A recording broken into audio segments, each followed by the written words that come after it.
জয়গোসাই। মারপা জিজ্ঞাসা করলেন, কার কথা বলছো? বলেছ। ম্লান হাস্যে দামেমা বললেন, কার কথা? সে তো আপনার অজানা নেই। মিলার মতো এত বড় শত্রু আর আপনার কে ছিল? দামেমা বিস্মিত হয়ে দেখলেন মারপার দু চক্ষু সজল হয়ে উঠেছে। দামেমার অনুযোগের কোনো উত্তর না দিয়ে তিনি আত্মগতভাবে বললেন, এমন হতেই পারে না। হে অন্তরিক্ষচারী দৈব শক্তি, হে দেবতারা, আমার অধিকারী শিষ্যকে তোমরা ফিরিয়ে এনে দাও। আমাকে ছেড়ে সে কোথা যাবে? এই কথা বলেই গায়ের কাপড়ে নিজের মাথা ঢেকে নিশ্চল নিস্তব্ধ হয়ে বসে রইলেন। প্রহেলিকার কোনোরকম সমাধান না পেয়ে দামেমা চিন্তিতভাবে সে কক্ষ ত্যাগ করে কর্মান্তরে চলে গেলেন। স্বামীর মনের ভাব পূর্বেও যেমন তিনি বুঝতে পারেননি, এখনও তেমনি বুঝতে পারলেন না। মিলা যতদিন ছিল তার লাঞ্ছনার শেষ ছিল না। দিনের পর দিন এই অকারণ অহেতুক নিগ্রহ তার মাতৃহৃদয়কে ব্যথিত করেছে। মিলার যে কোথায় ত্রুটি তা তিনি বহু প্রয়াসেও কোনোদিন বুঝতে পারেননি, বরং প্রতি মুহূর্তে তার মনে হয়েছে গুরু তাকে মিথ্যা স্তোদবাক্যে প্রতারিত করছেন, যেন গুরুর মধ্যে কোথাও একটা তীব্র বৈরীভাব প্রচ্ছন্ন রয়েছে।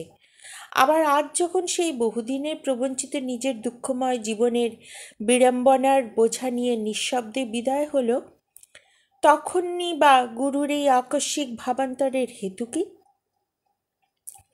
সারাদিনের মধ্যে নানা কর্মের ফাঁকে ফাঁকে দামেমা স্বামীর কক্ষে এসে দ্বারের আড়াল থেকে উঁকি মেরে দেখে গেলেন।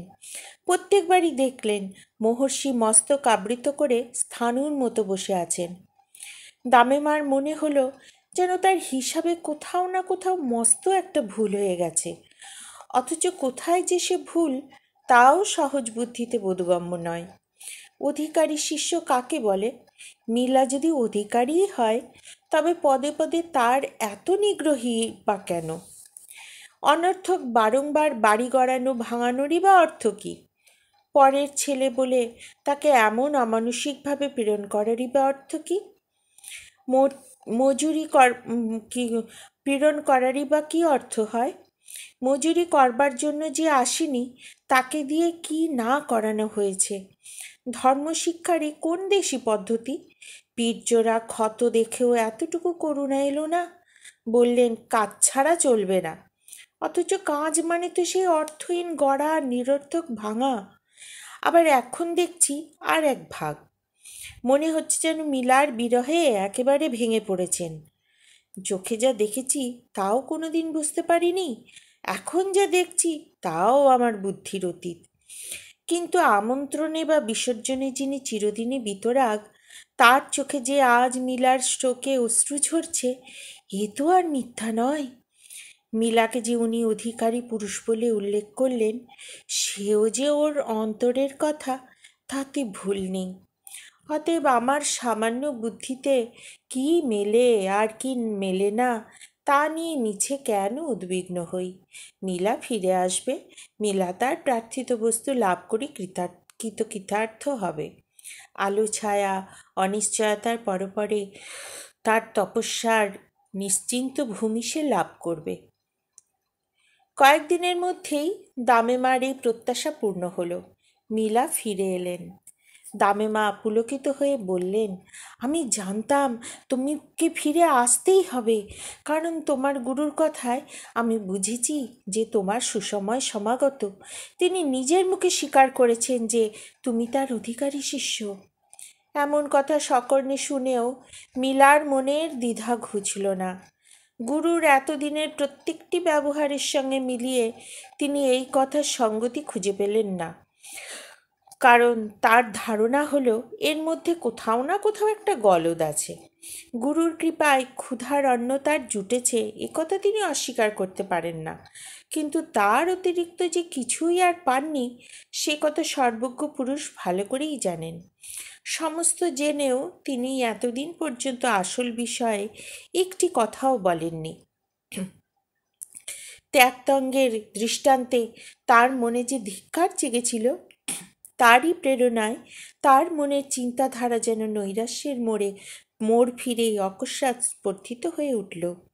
তার মনে হলো পরম প্রাপ্তির চরম মূল্য ত্যাগতঙ্গের মতো করে তিনিই বা দিতে পারবেন না কেন? ত্যাগতঙ্গের দৃষ্টান্ত আর এমন একটা কি অসম্ভব দৃষ্টান্ত?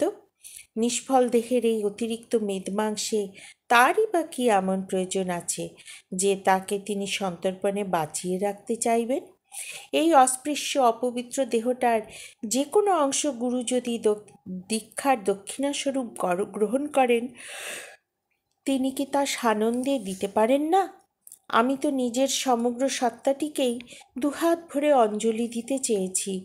এখনও সেই পূর্ণাহুতির নিবেদন ঊর্ধ্বের পানে উৎসর্গ করাই আছে। কিন্তু কই, গুরু তো সেদিকে দৃষ্টিপাত করলেন না। তাই অনাদরে অবহেলায় নৈবেদ্যের ফুলগুলি আজ বিবর্ণ হয়ে গেছে। শীঘ্রই হয়তো এমন একটা দিন আসবে যেদিন এই মাটির দান মাটির হাতে ফিরিয়ে দিয়ে রিক্ত হাতে ফিরে যেতে হবে।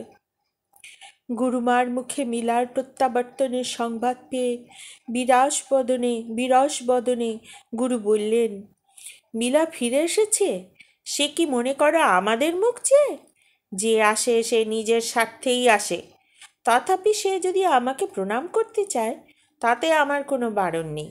স্বচ্ছন্দে সে আসতে পারে। মিলা আসতে তাকে বললেন, ক্ষমা চাইবার প্রয়োজন নেই। সত্যকে যদি চাও, তাহলে উদ্দেশ্যকে এভাবে দ্বিধাবিভক্ত হতে দিও না। বেশ করে নিজের মন বিচার করে দেখো।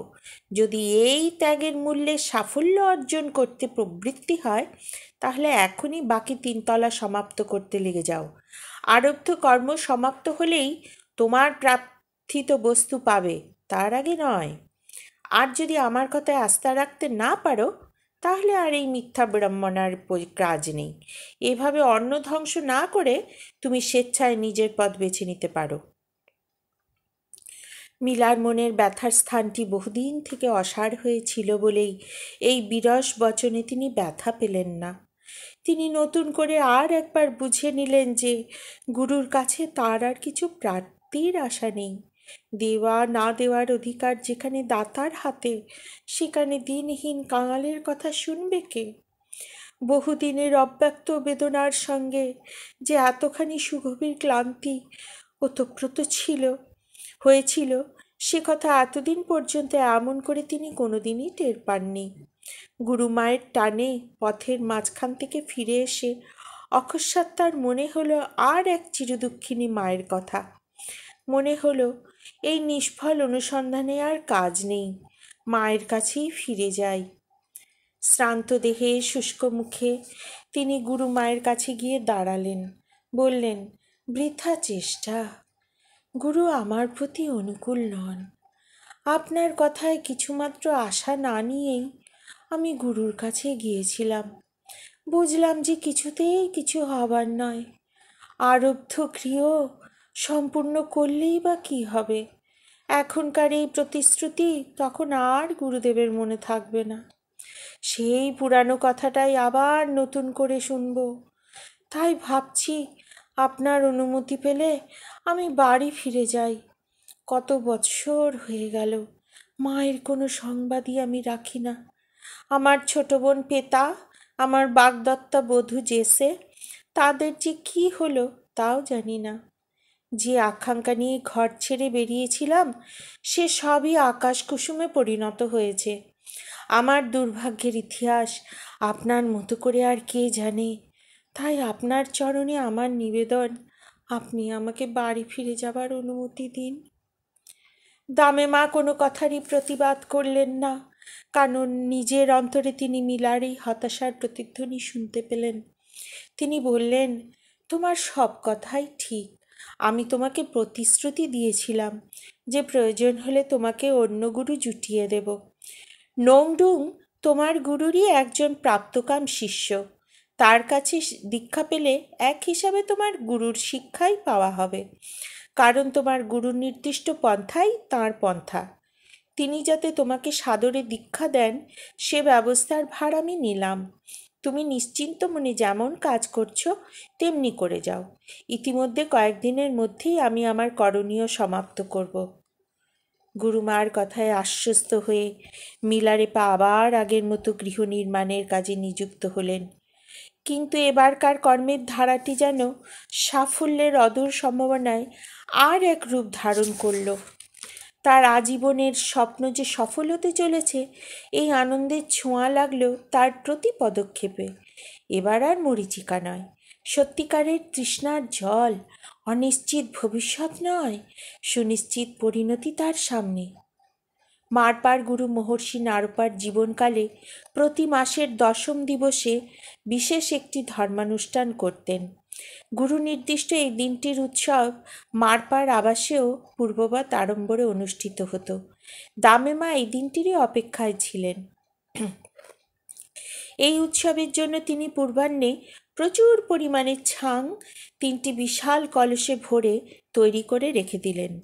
তার ব্যবস্থায় মহর্ষির পানপাত্র যাতে কোনো সময় শূন্য না থাকে, সেদিকে এমন করেই দৃষ্টি রাখা হলো যে অতিরিক্ত ছাং পানের ফলে মহর্ষি নিদ্রাভিভূত হয়ে পড়লেন। এই সুযোগে দামেমা মহর্ষির কক্ষের গুপ্তস্থান থেকে মহর্ষি নারপার স্মৃতিপুত জপের রত্নমালা ও সযত্ন রক্ষিত পবিত্র অর্ঘ্য ইত্যাদি হস্তগত করে একখানি লেফাপায় পুরলেন এবং তৎপরে মহর্ষি মারপার নামাঙ্কিত অঙ্গুরীয়কে ছাপ দিয়ে একখানি পত্রে শিষ্য নংডুংকে মহর্ষির আদেশ জ্ঞাপক নির্দেশ দিলেন যেন পত্রপাঠ মিলারেপাকে তিনি আনুষ্ঠানিকভাবে দীক্ষা প্রদান করেন। এইভাবে তার সংকল্পিত ব্যবস্থা সম্পূর্ণ করে দামেমাই পত্রাধারখানি মূল্যবান বস্ত্রখণ্ডে আবৃত করে মিলার হাতে তুলে দিলেন। বললেন, তোমার এবারকার যাত্রা জয়যুক্ত হোক। মহর্ষির নামাঙ্কিত এই আদেশপত্র কখনোই ব্যর্থ হবে না। আমার আশীর্বাদে তোমার সাধনার পথ সাফল্যমণ্ডিত হোক। সেই দিনই মিলা নিঃশব্দে গুরুগৃহ ত্যাগ করে আবার সেই নিরুদ্দেশ যাত্রায় বেরিয়ে পড়লেন। দীর্ঘ পথ পরিভ্রমণ করে তাকে মধ্য তিব্বতে নংডুংয়ের ধর্মসঙ্গে উপনীত হতে হবে। কিন্তু সেজন্য দুশ্চিন্তার কিছু নেই, কারণ গুরুমা তাঁর পাথেও প্রচুরভাবেই তার সঙ্গে দিয়ে দিয়েছিলেন। তার যাত্রার 2 দিন পরে মহর্ষি মিলার খোঁজ করলেন, কিন্তু মিলার খবর কেউ বলতে পারল না। দামেমা বললেন, কোথায় সে তা কেমন করে বলবো? কোথায় কোন পথে বর্তমানে সে আছে সে সংবাদ আমি কি করে জানব? আমি এই পর্যন্ত জানি যে সে একেবারে ভেঙে পড়েছিল, আমার কাছে দুঃখ করে বলেছিল গুরুদেব আমাকে কিছু দিতেই রাজি নন, এতগুলি বছর ধরে কেবল বাড়ি করা বাড়ি ভাঙার কাজেই আমার কাটলো, কবে মৃত্যুর ডাক আসবে কে জানে। সেই জন্য আমি ভাবছি নিরুদ্দেশের পথে বেরিয়ে পড়ে অন্য কোনো গুরুর সন্ধান করব। এসব কথায় আর কি বলতে পারি, কারণ আমি তো জানি তার খেদ অযৌক্তিক নয়। একবার ভাবলাম সব কথা আর একবার আপনাকে এসে বলি, কিন্তু শেষে ভেবে দেখলাম তাতে আর কি হবে। মাঝখান থেকে আমার জন্য আবার সেই অভাগা বেচারি আপনার কাছ থেকে আরও খানিকটা প্রহার ও ভর্ৎসনা লাভ করবে এইমাত্র। অতএব চুপ করেই রইলাম। তবে হ্যাঁ, তাকে নিবৃত্ত করবার চেষ্টায় আমি ত্রুটি করিনি, কিন্তু যে যাবেই তাকে ধরে রাখবে কে? আমার কথা সে অনেকবার রেখেছে, কিন্তু সব জিনিসেরই তো একটা সীমা আছে। মিলাও তো রক্তমাংসেরই মানুষ। মহর্ষি ভ্রুকুটি কুটিল মুখমণ্ডলে ঝড়ের পূর্বাভাস আশঙ্কা করে দামেমা সত্বর সে স্থান ত্যাগ করাই সমীচীন মনে করলেন। মারপা জিজ্ঞাসা করলেন, কবে সে গেছে? অম্লান বদনে দামেমা বললেন, গতকাল। মহর্ষি বললেন, তবে আর কত দূরই বা সে গেছে? এরপরেই সব চুপ। দামেমায় নিস্তব্ধতার সুযোগ নিয়ে তাড়াতাড়ি সরে পড়লেন। জয় গোসাই।